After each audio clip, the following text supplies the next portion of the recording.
That's for me doing this the first time because sat here all spring, summer, fall, sunk down. So it's just not the same level as what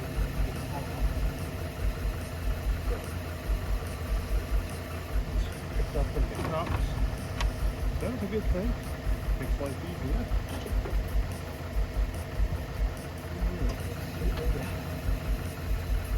Had to push the truck a little further into it here. So the hydraulics released. There we go, got the left one started. See if I can get the right one started. Like I said, it's not quite where it used to be.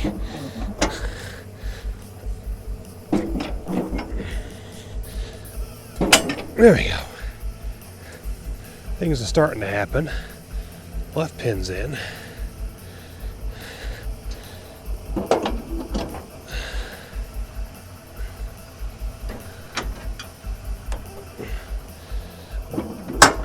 Right pin's in. Fortunately, this plow doesn't weigh much. You can wiggle and jiggle it. Alright.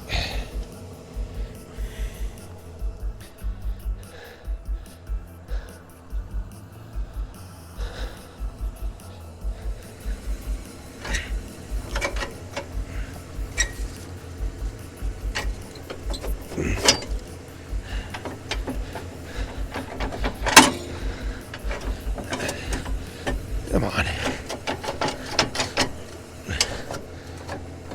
Grass and crap jamming in it.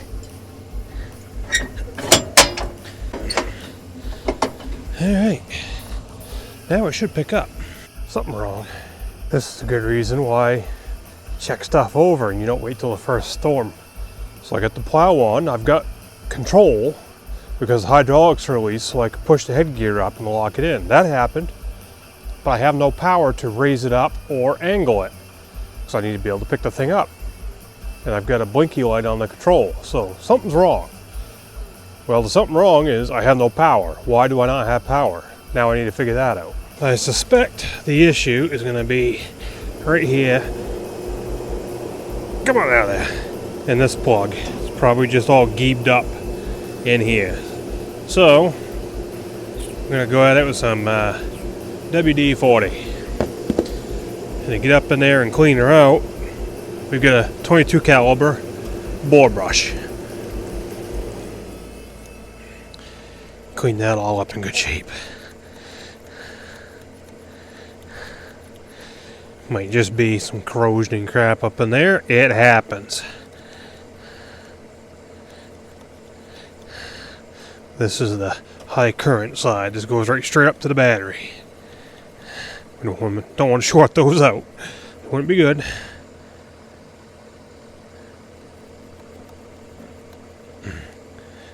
So I'm in the positive side now. If I short that out to the frame or something, bad things are going to happen. I can see some crap coming out of there. Let's check this side. Yeah, we got a little bit of junk in there. WD-40 ain't gonna hurt a thing here. This side we don't have any electricity in. So we'll scrub them up.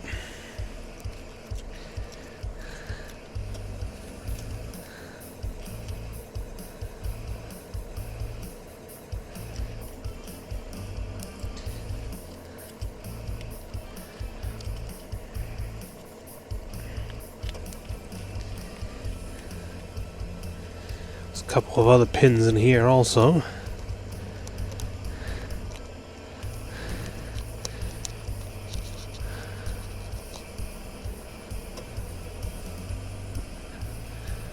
Alright, see what smokes. Well, that didn't resolve it. Time to go deeper. Yep, we got voltage at the plug. She's showing 14.8. Alright. So I know that's good. Alright, well, next stop, maybe these are... Yeah, they look like them might be a little compressed. Sometimes that happens. The male pins here will get a little tight. They need to get spread apart, so we'll try that. Sometimes they just don't make good contact inside the plug. Start with all the simple stuff first before we start getting to the complicated stuff.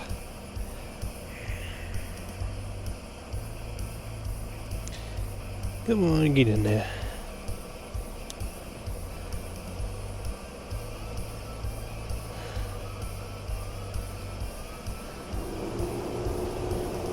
Alright, see if that does it.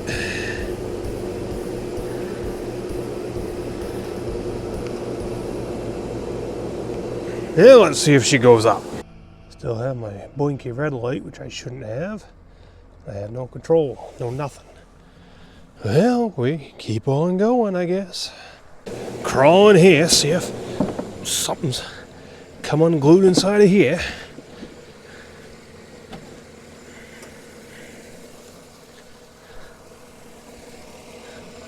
Yeah, we got a mouse nest. I wonder if they chewed a freaking wire off or something.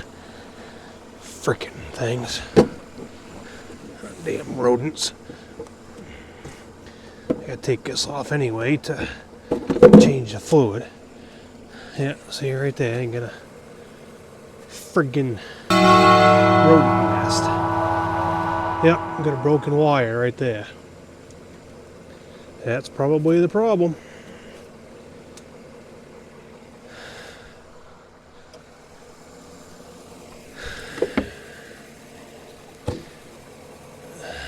So this is the brains behind the whole operation.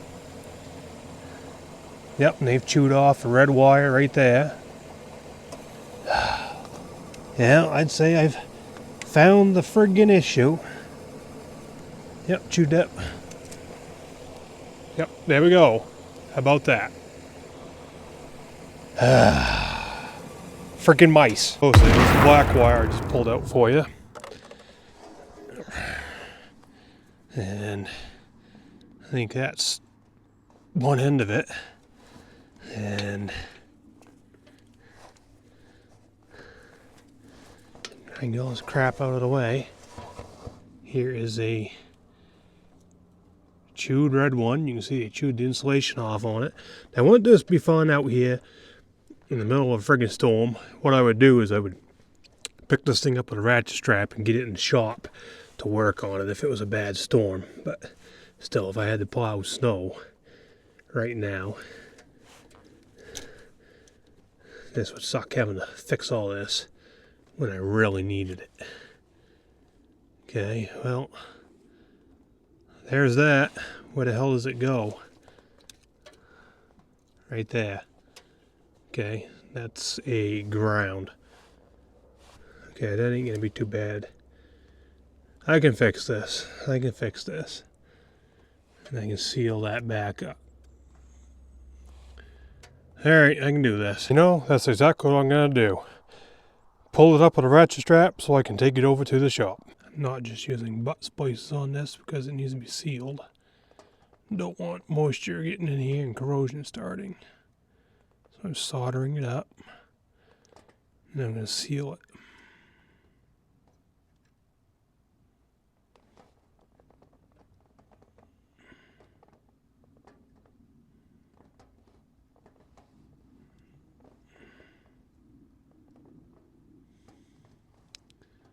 Got the black piece replaced. That was just a ground wire. Here's another piece they pretty well chewed through. So I just cut this little piece out and I'm just gonna splice it together, solder it, and seal it. I think I have it fixed. Let's see what we get. Hey, I have a solid red light now. It goes up. Look at that. It's amazing what happens when the wires are connected. Well, the project I set out to do before having that little wiring debacle was to change the cutting edge on the plow and to change the fluid in it.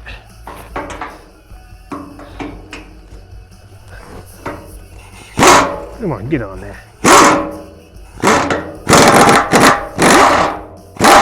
Get out of here. Cooperate with me.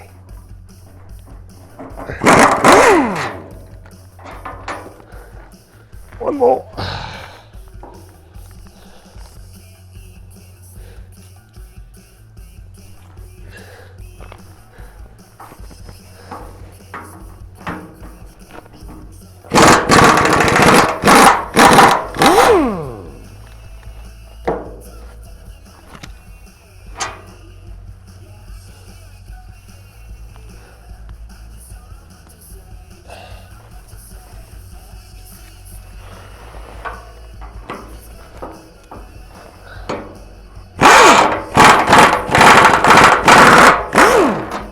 Here's the current cutting edge. She's worn down. So the yellow is called the mold board. You notice we're down hard on the mold board. We're flush. So we're going to compare that to the new one when we get it on there.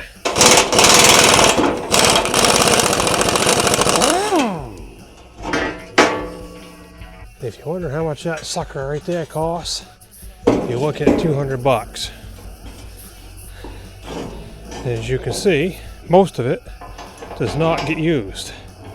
After I get this thing on here, I'll show you how much of it actually can get worn down before you hit the mold board.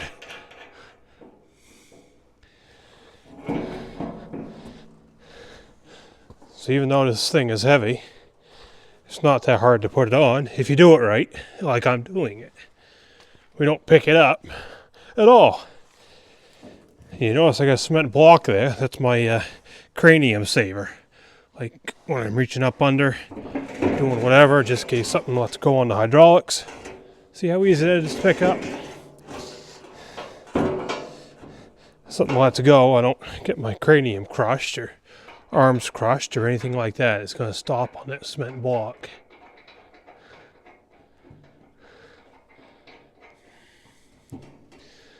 There we go.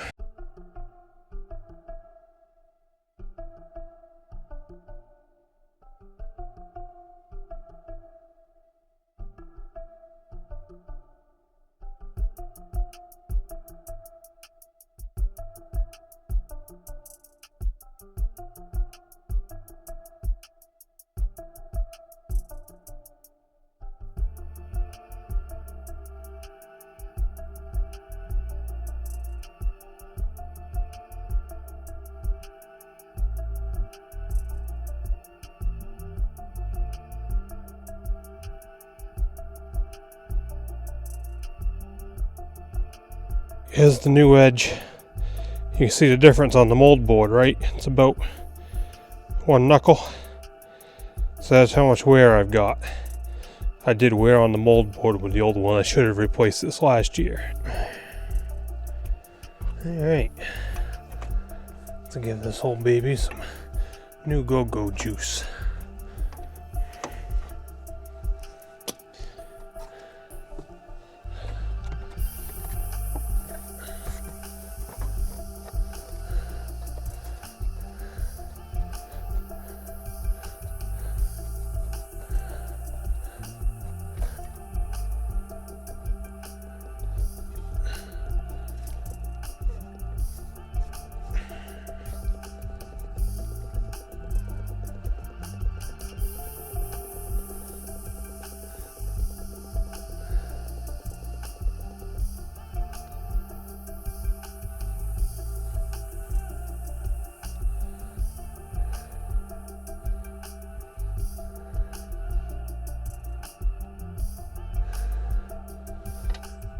Plug it off there so I don't worry about oil filling this. Come on, get back up in there, you friggin' thing. Stubborn, stubborn, stubborn.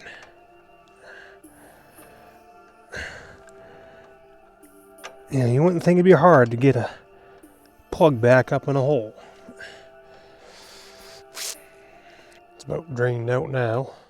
Holds about 1.5 quarts in there. Crack these lower lines off and drain the piston out and drain these lines off for the angle rams. There we go. So much fun getting in these places.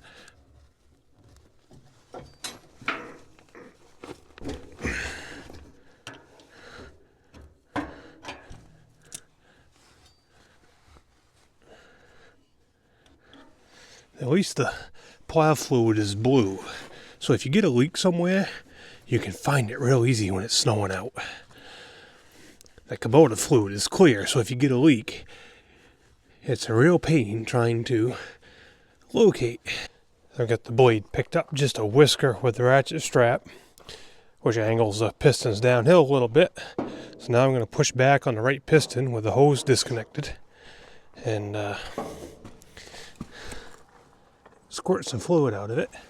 Try and catch that in my bucket.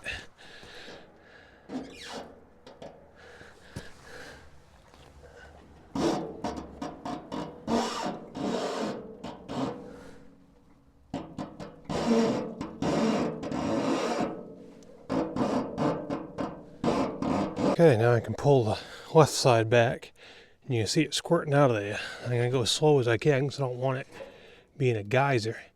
But now we're going to, see it? Now we're going to clear the left piston out. Just a little bit at a time.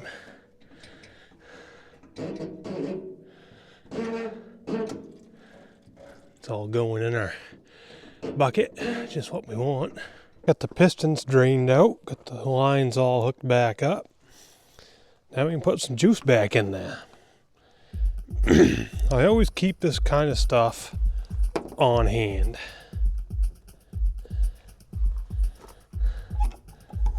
Matter of fact, these are my last, I can just go a little jig in there and get rid of. These are my last 2 quarts sitting here, so when I go into town again, I'm gonna restock.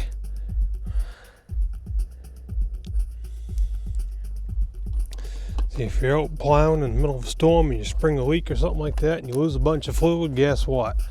Around here you don't have a 24/7 store that's open and waiting for you to come in and get plow fluid.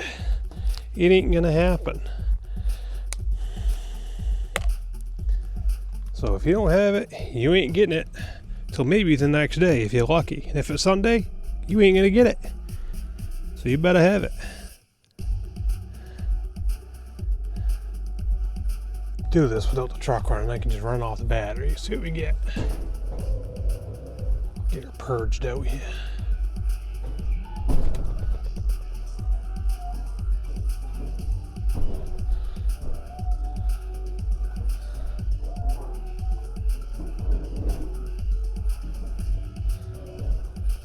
All right, we're doing good.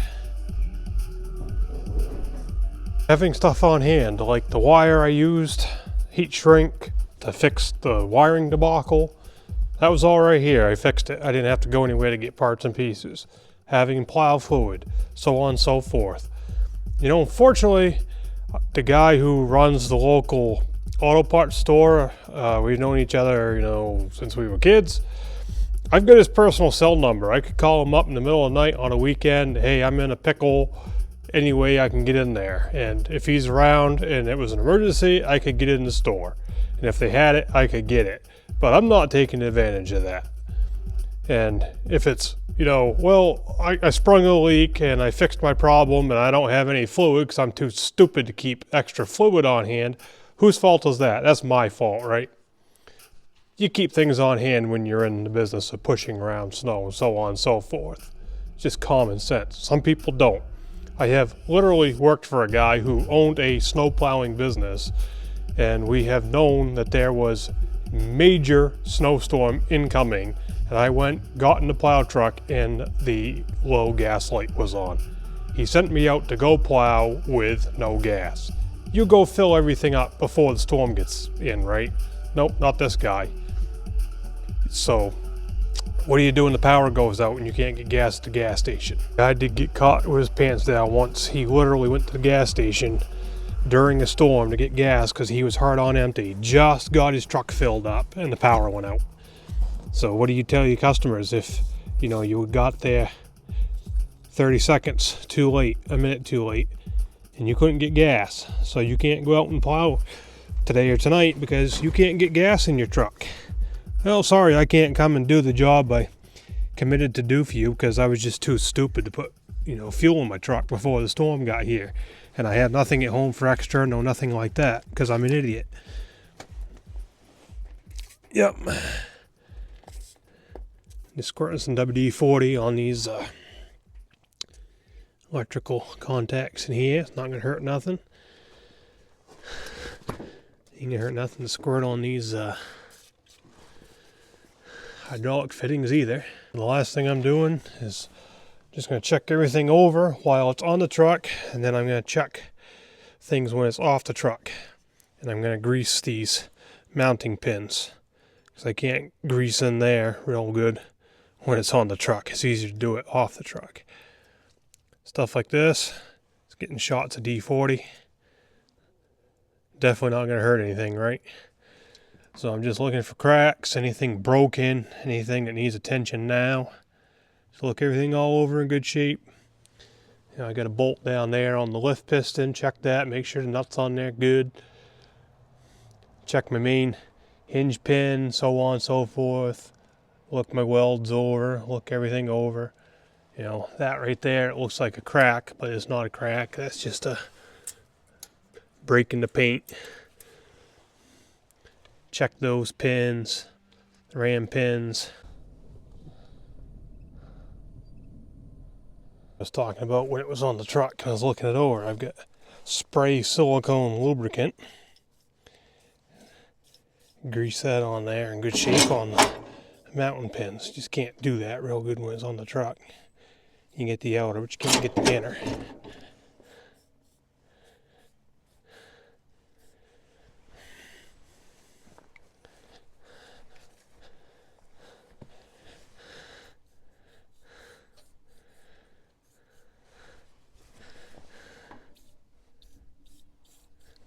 Notice I'm not bashful with it. Give it to her.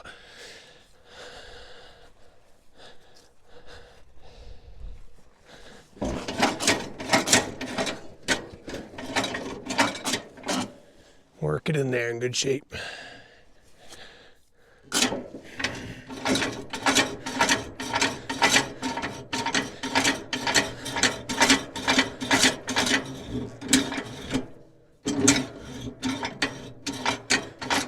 There. The last thing is I got dielectric grease, so that means it conducts electricity. I'm gonna goop some of that in here on these pins, just so I don't forget to do it next time.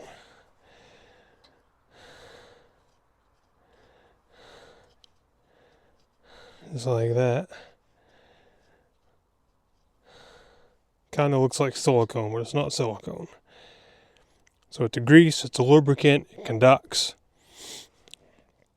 Now when I plug this all back together again, that's going to start working its way into the other end of the plug, into the female end of the plug. And we're going to do the same thing. It is like silicone. It gets everywhere. Yeah, that's why I have crappy clothes, right? I'll put some right there on the main power connectors. Just like that. So, yep, everything plugs together again. It'll just start working its way into the other ends. Helps preserve stuff and conducts electricity at the same time. This plow is 8 years old right about now, and she's holding up pretty good. Needs a little maintenance here and there, not a big deal. Everything does, right? So my hoses look good, fittings look good. Cotter keys look good on the springs, on the trip edge. Pins are all still intact. Nuts, bolts, the whole kit and caboodle. Fluids changed. I had to readjust the right headlight. It was kind of cockeyed a little bit. It happens. So we should be all set, ready to move the weight stuff when it gets here. Catch ya.